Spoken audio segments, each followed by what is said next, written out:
Chapter 36 Grandmother by Xu Qing didn't pay attention to the person following him. As Xu Qing walked with Captain Lei on his back, he took out the white pills from the leather bag and fed them to the latter.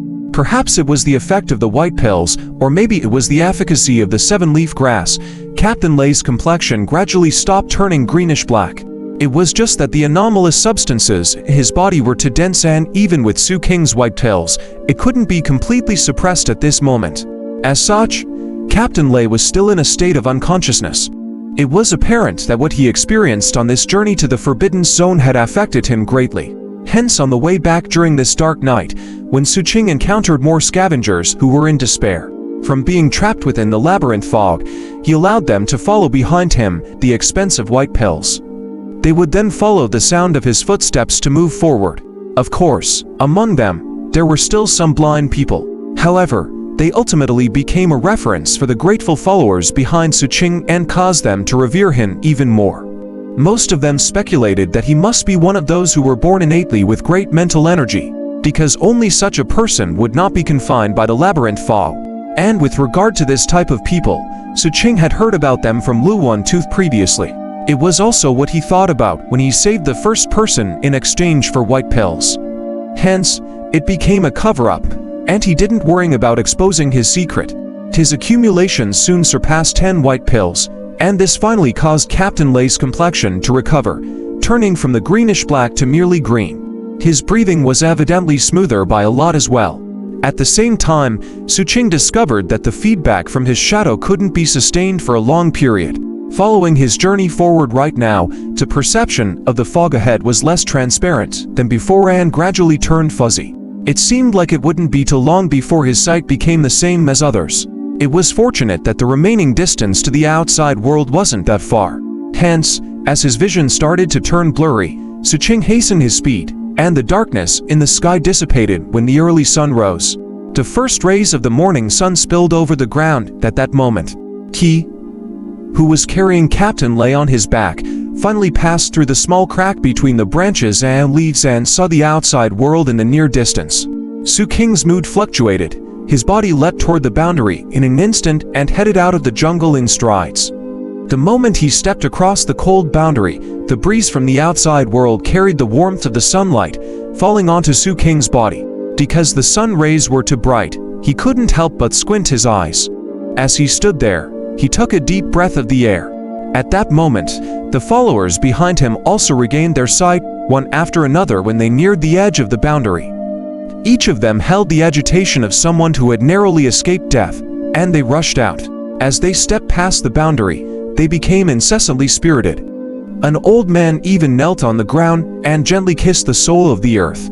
At that moment, they could finally take in Xu Qing's appearance and Captain Lei, whom he was carrying on his back. Not many people knew of Xu Qing, but there was no one who didn't know Captain Lei. Hence, when the sight of Xu Qing and Captain Lei reached their eyes, the recollection of Xu Qing surfaced one after another as well. Kid, Captain Lei. The 4 or 5 followers were shaken, but as Xu Qing's gaze swept over them, they instinctively shut up.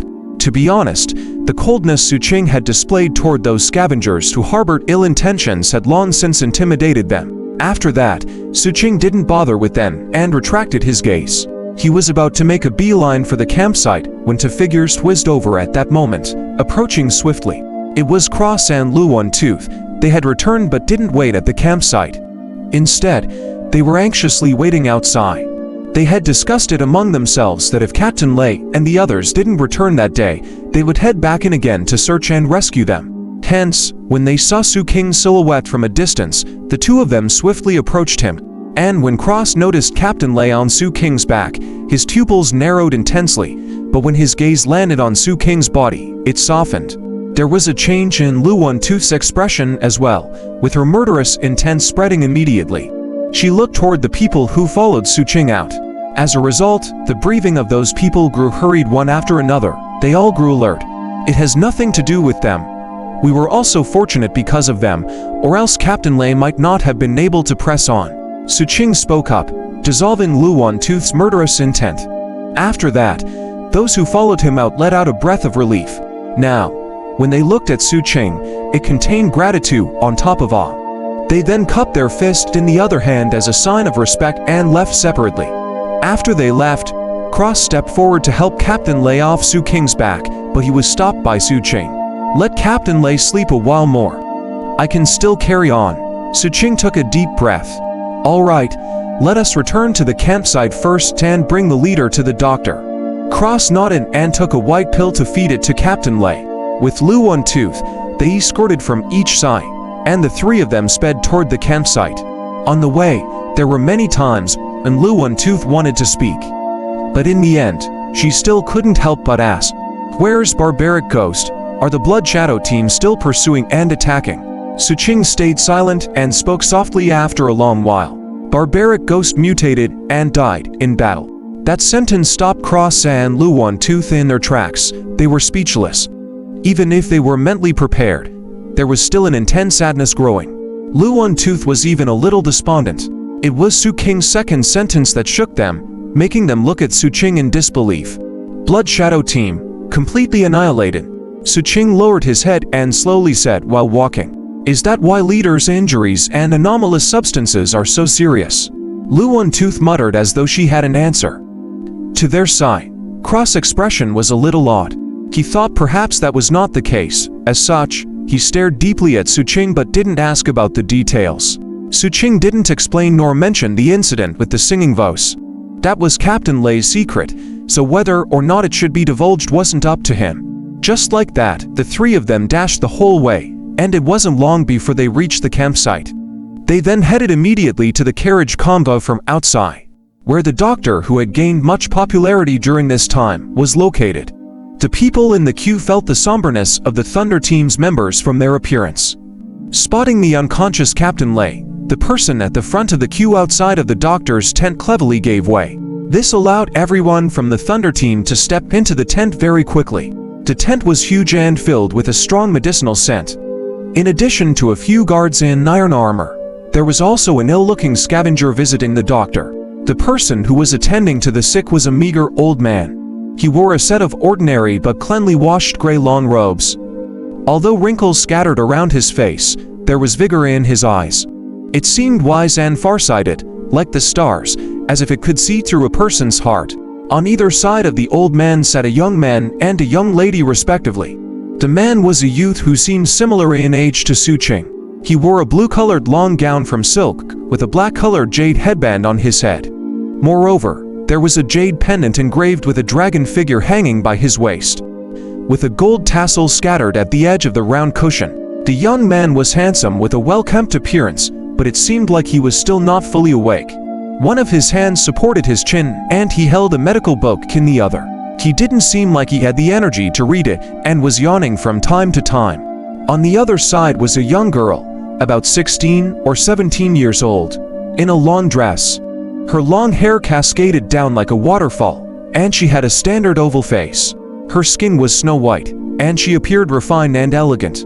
She had a pair of bright eyes that were as clear and bright as the multitude of stars.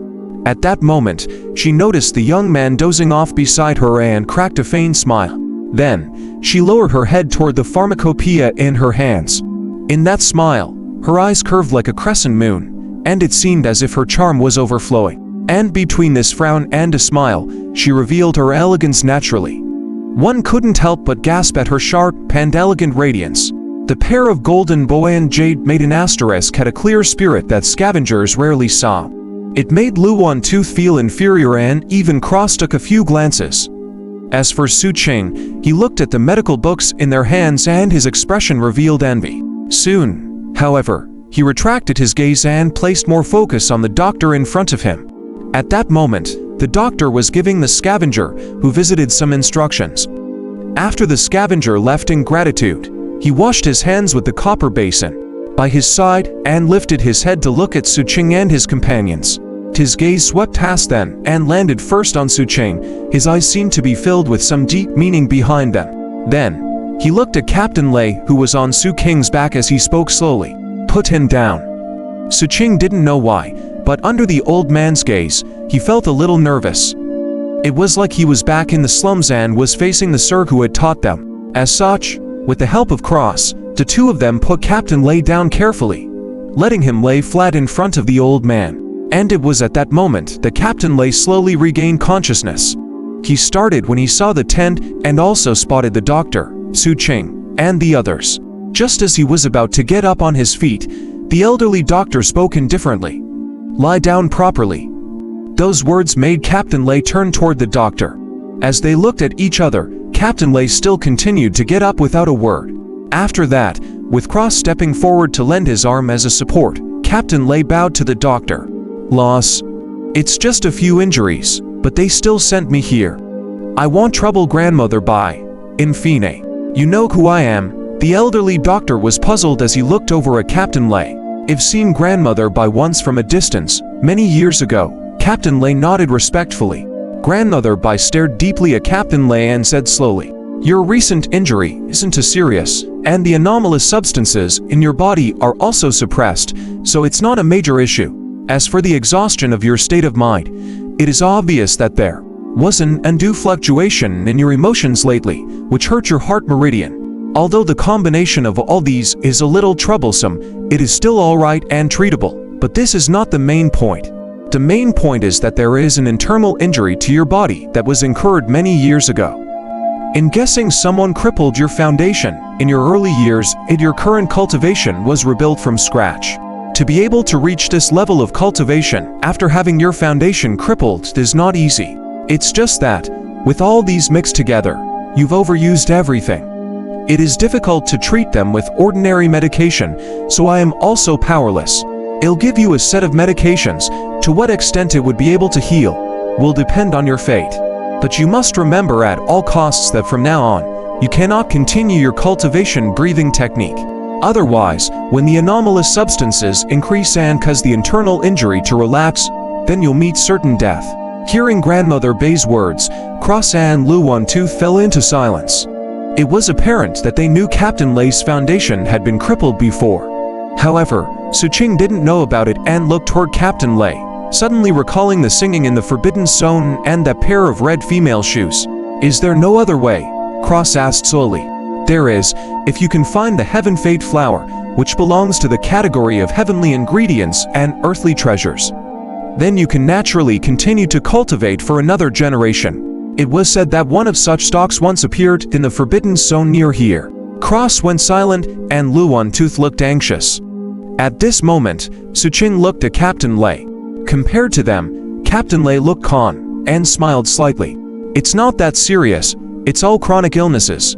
We want to stir Grandmother Bai any longer," Captain Lei said, and bowed to Grandmother Bai. After that, he called out for Xu Qing and the others to leave. The three people, including Xu Qing, respectfully thanked Grandmother Bai in succession and left with the medication in hand. However, Xu Qing, who had something on his mind, wondered if he was imagining things. When he took his leave after expressing his gratitude, he felt that the gaze Grandmother Bai held toward him was one of scrutiny. The Thunder team stayed quiet the whole way. When they were back at Captain Lei's residence, Cross and Lu One-Tooth looked as though they had something to say, but they were sent away by Captain Lei. It was only after they had left that Captain Lei took out some tobacco from the residence and a pipe from the leather bag. After loading it, he lit it and sucked a deep breath from it. As he exhaled, he let out a long and relaxed sigh. Looking at Xu Qing's concerned expression, he waved the pipe and laughed. "I didn't think about smoking while in the Forbidden Zone, but taking a puff upon returning is truly comfortable. This thing is more effective than any medication." Xu Qing was just about to speak. "What do you feel like eating today? I will make a meal for you. Accompany me for a drink." Captain Lei didn't let Xu Qing speak, as though he didn't wish to listen. Hence, Xu Qing looked at him quietly and nodded his head after a long while. "I want to eat snake."